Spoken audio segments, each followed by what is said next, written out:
अंतिम संस्कार के बाद आत्मा के साथ क्या होता है? लोग कहते हैं सब खत्म हो जाता है, लेकिन सच इससे बिल्कुल अलग है।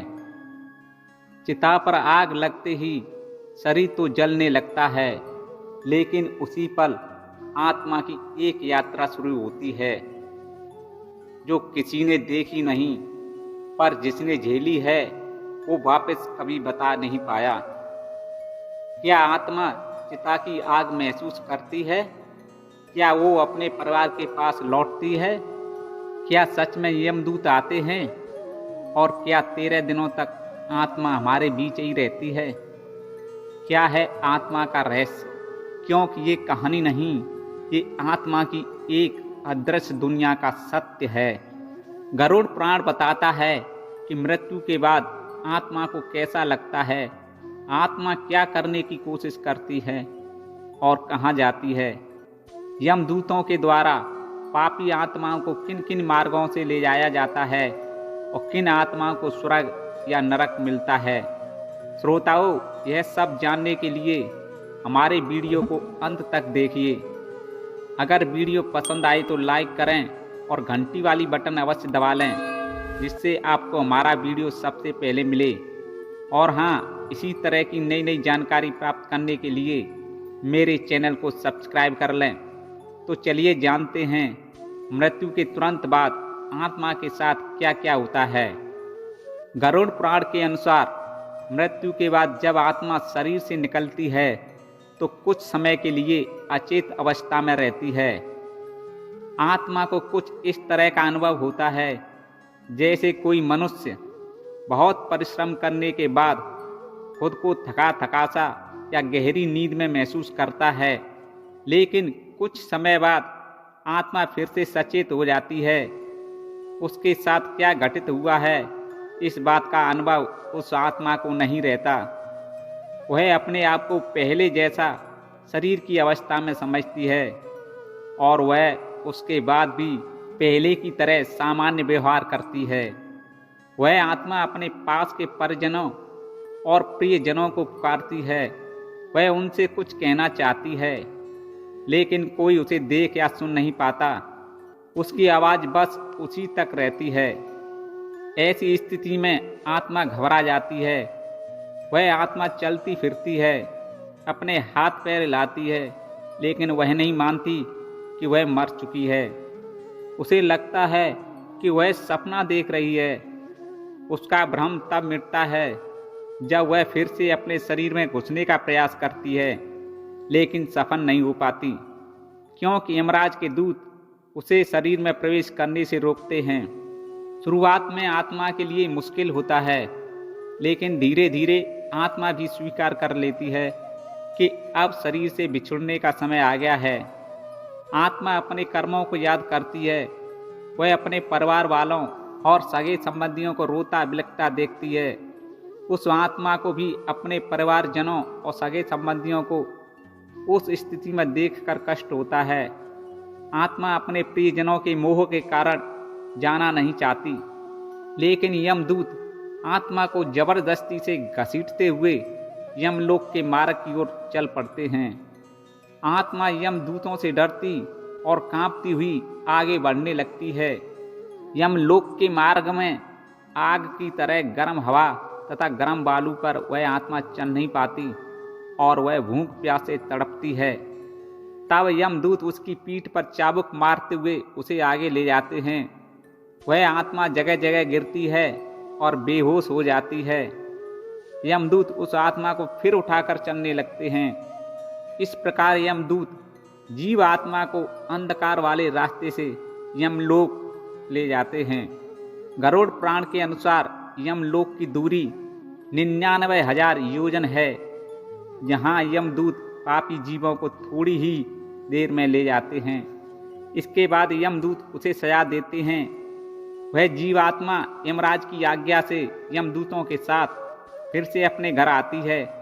घर आकर वह जीवात्मा अपने शरीर में पुनः प्रवेश करने की इच्छा करती है, परंतु यमदूत के बंधन से वह मुक्त नहीं हो पाती और भूख प्यास के कारण रोती है। पुत्रों के द्वारा जो पिंड और अंत समय में दान किया गया, उससे कुछ आत्मा को थोड़ी सी तृप्ति मिलती है, लेकिन कुछ आत्माओं को पापी व्यक्ति के द्वारा दान और श्रद्धांजलि देने से तृप्ति नहीं मिलती। इस प्रकार भूख प्यास से व्याकुल होकर वह जीवात्मा यमलोक जाती है। जो आत्मा पापी होती है, उसके पुत्र या परिजन आदि पिंडदान नहीं देते हैं, तो वह पापी आत्मा प्रेत रूप हो जाती है और लंबे समय तक सुनसान जंगलों में रहती है। गरुड़ पुराण के अनुसार मनुष्य की मृत्यु के बाद 10 दिन तक पिंडदान अवश्य करना चाहिए। उस पिंडदान से प्रतिदिन 4 भाग हो जाते हैं। उसमें से 2 भाग तो पंच महाभूत देह को पुष्टि देने वाले होते हैं, तीसरा भाग यमदूत का होता है और चौथा भाग जीवात्मा को मिलता है। 9वें दिन पिंडदान करने से आत्मा का शरीर बनता है। 10वें दिन पिंडदान देने से उस शरीर को चलने की शक्ति प्राप्त होती है। सबके जलाने के बाद 10 दिन तक पिंडदान से अंगूठे के बराबर का शरीर उत्पन्न होता है। वही शरीर यमलोक के मार्ग में कर्मों के अनुसार शुभ और अशुभ फल को भोगता है। पहले दिन पिंडदान से सिर, दूसरे दिन के पिंडदान से गर्दन और कंधे, तीसरे दिन के पिंडदान से हृदय, चौथे दिन के पिंडदान से पीठ, 5वें दिन के पिंडदान से नाभि, 6ठे और 7वें दिन के पिंडदान से कमर और नीचे का भाग, 8वें दिन के पिंडदान से पैर, 9वें और 10वें दिन के पिंडदान से भूख प्यास आदि उत्पन्न होती है। ऐसे पिंड शरीर को धारण कर भूख प्यास से परेशान आत्मा 11वें दिन का भोजन ग्रहण करती है। इसीलिए हमारे शास्त्रों में मृत्यु के बाद 13 भी करने का विधान है। 13वें दिन आत्मा को यमदूतों द्वारा बंदर की तरह पकड़ लिया जाता है और उस आत्मा को यमलोक के लिए ले जाते हैं। यमलोक तक पहुंचने का रास्ता वैतरणी नदी से होकर गुजरता है, जिसे पार किए बिना कोई आत्मा आगे बढ़ ही नहीं सकती। गरुड़ पुराण में इसका वर्णन अत्यंत भयावह रूप में किया गया है। यह कोई साधारण नदी नहीं, बल्कि यह आत्मा की परीक्षा की नदी है। यहाँ आत्मा को स्वयं के कर्मों की धारा में उतरना होता है। जिसने जीवन में दान, सेवा, सत्कर्म किए हों, वह आत्मा इस नदी को पार कर जाती है। लेकिन जिसने अधर्म, लोभ, हिंसा और मिथ्या आचरण किया हो, वह आत्मा वैतरणी नदी में गिरती नहीं, वह उसमें फंसती है। गरुड़ पुराण कहता है कि पापी आत्मा के लिए वैतरणी नदी रक्त, कीचड़ और कीटाणुओं से भरी होती है। उसके जल में होते हैं भूखे मगरमच्छ, भयंकर सर्प और ऐसे जीव जिनकी आंखों से आग और मुख से सांप निकलते हैं। इसीलिए गरुड़ पुराण बार बार कहता है कि जीवन में गाय, ब्राह्मण, पवित्र जल और वास्तविक सेवा का महत्व समझो, क्योंकि यही चीज़ें वैतरणी के समय तुम्हारी नाव बनती हैं। और जब आत्मा किसी तरह वैतरणी नदी पार कर लेती है, तो उसे यमलोक पहुंचने के लिए 16 पुरियों को पार करना पड़ता है। गरुड़ पुराण बताता है वैतरणी नदी से यमलोक 86,000 योजन है। यहाँ से 47 दिन में चलकर आत्मा यमलोक पहुँचती है। इस प्रकार मार्ग में 16 पुरियों को पार कर पापी जीव यमराज के घर जाता है।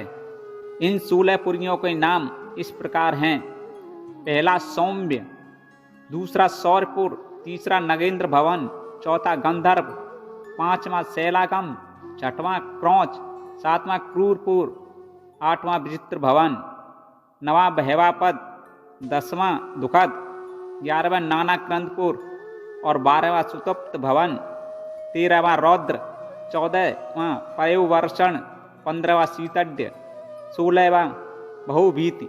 इन 16 पुरियों को पार करने के बाद आगे यम राजपुरी आती है।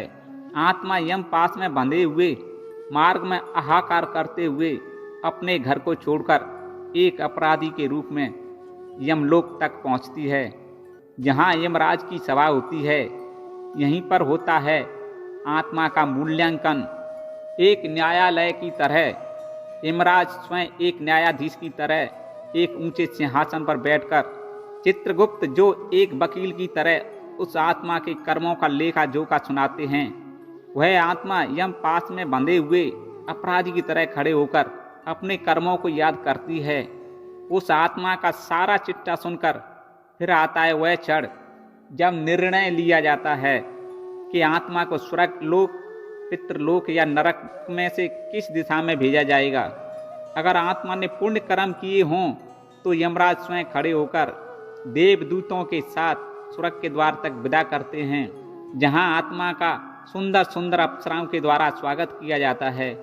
लेकिन जिस आत्मा ने पाप से भरा जीवन जिया है तो उसके सामने खुलता है नरक का द्वार। नरक कोई एक स्थान नहीं बल्कि कई लोक हैं। हर पाप के लिए एक विशेष दंड मिलता है। इस प्रकार से आत्मा को यमराज के द्वारा स्वर्ग और नरक की प्राप्ति होती है। तो आज की वीडियो में आपने जाना मृत्यु के बाद आत्मा के साथ क्या क्या होता है और कैसे यमराज तक पहुंचा जाता है। आत्मा को स्वर्ग और नरक की कैसे प्राप्ति होती है। श्रोताओं, जीवन और मृत्यु दोनों ईश्वर की बनाई दो किताबें हैं। एक हम जन्म लेते समय खोलते हैं, दूसरी मृत्यु के बाद आत्मा खोलती है। अंतिम संस्कार के बाद सब खत्म नहीं होता बल्कि असली यात्रा वहीं से शुरू होती है। इस वीडियो को शांत मन से सुनिए और कमेंट में बताइए क्या आप आत्मा की इस यात्रा पर विश्वास करते हैं। वीडियो अच्छा लगा हो तो वीडियो को लाइक कर किसी दूसरी आत्मा तक शेयर करें। मिलते हैं एक नए रहस्य के साथ। तब तक जय सनातन, जय श्री राम।